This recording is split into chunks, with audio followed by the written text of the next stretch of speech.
इस वीडियो में बात करने वाला है कि उदयपुर में जो भी स्टूडेंट फोर्थ ग्रेड का डॉक्यूमेंट वेरिफिकेशन पहले नहीं करवा पाए थे उनको कब टाइम मिलेगा। तो उनके लिए जो है लिस्ट आ चुकी है उन सारे स्टूडेंट की, और उन 25 तारीख से लेकर 29 तारीख का जो है समय दिया गया है। वहाँ पर भी उनको जो होता है डेट वाइज दिए गए हैं कि इस डेट को आपको आना है और आपका डॉक्यूमेंट वेरिफिकेशन करवाना है। तो आप 25 से 29 तारीख के बीच में जो भी डेट आपको दी गई है आप चेक कर सकते हैं और उस तारीख को जाकर अपना डॉक्यूमेंट का वेरिफिकेशन करवा सकते हैं। वो लोग अपना डॉक्यूमेंट का वेरिफिकेशन करवा सकते हैं जिन्होंने अपना डॉक्यूमेंट का वेरिफिकेशन पहले नहीं करवाया है या किसी कारणवश वो पहले नहीं करवा पाए थे, वो अब जाएं और अपना डॉक्यूमेंट का वेरिफिकेशन करवाएं।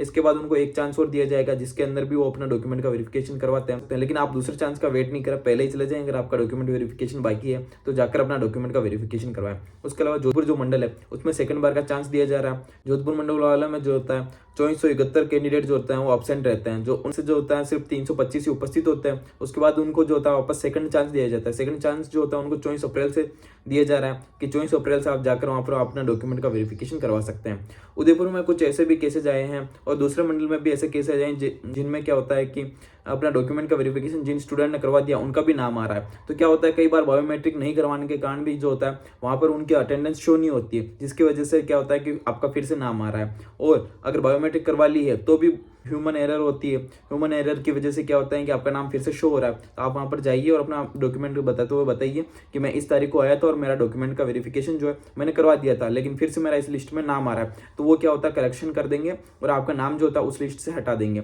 इसके लिए जो होता है आपको एक बार अपने जो भी मंडल है उसके ऊपर जाना ही पड़ेगा और उनको बताना पड़ेगा कि आपका डॉक्यूमेंट वेरिफिकेशन पहले हो चुका है और ये मानवीय भूल है कि आपका नाम फिर से आ रहा है, जिससे वो लोग जो होते हैं आपका नाम जो होता है एब्सेंट स्टूडेंट की लिस्ट से हटा देंगे और आपको प्रेजेंट स्टूडेंट की जो लिस्ट होती है उसमें ऐड कर देंगे।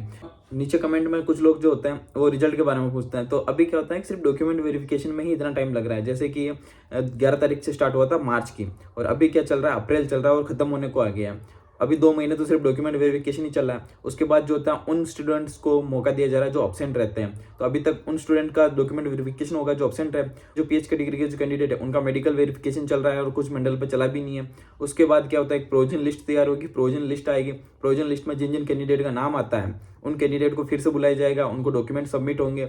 उसके बाद क्या होता है कि फाइनल सूची तैयार होगी। फाइनल सूची में क्या होता है कि सारे जो कैंडिडेट होते हैं सिलेक्ट होंगे उनका नाम आएगा। तो इस सारी प्रोसेस में लगने वाला है टाइम 6 महीने। तो मान के चला आपके 6 महीने लग जाएगा, क्योंकि जो मैंने आपको बताया था पहले की वीडियो में लाइब्रेरी और वीडियो भर्ती है इनका रिजल्ट भी बहुत पहले आ चुका है, लेकिन इनका फाइनल रिजल्ट जो था अभी तक नहीं आया। क्यों नहीं आया? क्योंकि वीडियो में 200 ऐसे कैंडिडेट है जिनका क्या होता है प्रोविजनल में नाम आता है। प्रोविजनल में नाम आने की वजह से जो होता है आलोक राज जी बता रहे हैं कि उनका रिजल्ट जो है घोषित नहीं करेंगे जब तक कि सारे स्टूडेंट क्लियर नहीं हो जाते, जब तक कि प्रोविजनल लिस्ट क्लियर नहीं हो जाती तब तक वो रिजल्ट जारी नहीं करेंगे। इसलिए अगर फोर्थ ग्रेड में भी प्रोविजनल लिस्ट आती है और प्रोविजनल लिस्ट फोर्थ ग्रेड में आएगी तो बहुत लंबी आएगी। आप मान के चले 5 से 10 हज़ार तो मिनिमम ही मिनिमम, क्योंकि स्टूडेंट ही इतने बुलाए हैं उन लोगों ने। 1,60,000 स्टूडेंट बुलाए थे, उसमें से 1,30,000 से 35,000 स्टूडेंट जो होते हैं वो प्रेजेंट हो ही जाएंगे।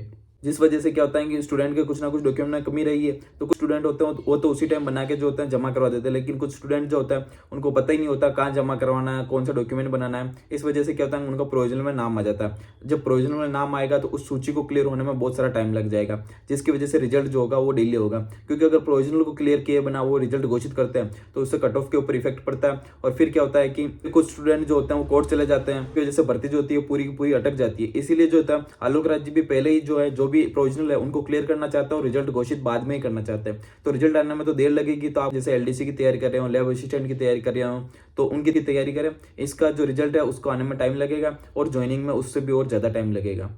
और भी अगर आपका कोई क्वेश्चन हो तो नीचे कमेंट कर देना।